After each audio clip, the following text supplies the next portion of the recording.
রাস্তা জাম করে কি হচ্ছে এখানে? আপনাকে আবার আলাদা করে বলতে হবে নাকি? দেখুন, আপনি এভাবে মেন রোড কাট করে টাকা আদায় করতে পারেন না। মানুষ বিপদে পড়লে সব করতে হয়, কিছু সাহায্য করুন। আমার কাছে টাকা নেই।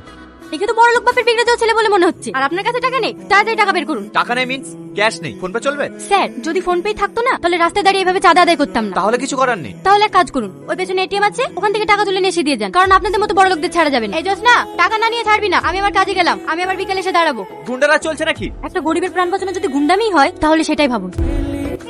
টাকা দে। আমার কাছে টাকা নেই। বাজুই, ওদেরকে টাকাটা দিলে আমরা কি করি?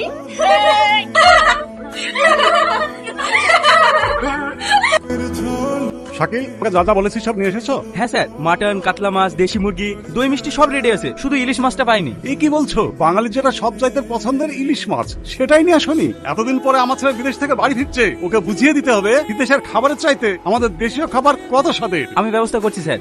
বাবু, কি হয়েছে বাড়িতে? এত ধুমধাম কিসে? ধুমধাম হবে না? আমার একমাত্র ছেলে 7 বছর পর বিদেশ থেকে বাড়ি ফিরছে। প্রেশার ওষুধটা খেয়েছো? আরে সব খেয়েছি, এতদিন আমার খেয়াল রেখেছিস, এবার আমার ছেলের খেয়ালটা রাখ। ওই যে আমার ছেলে চলে এসেছে। কি অবস্থা তোর? দেশ থেকে বাড়ি ফিরছিস, কুস্তির আখড়া থেকে বাড়ি ফিরছিস? আমি বুঝতে পেরেছি, এই টাকা দিয়ে আসেনি, তাই তো? ড্যাডি, এখানে এখানে ও এবারটা কাজ করে, তুই তো চিনিস। খুব ভালো করে। চুপ! অনপড় গাইয়া কোথাকার, আমাকে দেখে তোমার হাসির সাহস হয় কি করে? পায়ের জুতোকে মাথায় রাখলে ঠিক এমন অবস্থায় হয়। এগুলো তাহলে তোরই কাজ? আমি জানতাম নাকি ও আপনার ছেলে। কিছু মনে করিসনি, ও একটু রাগী।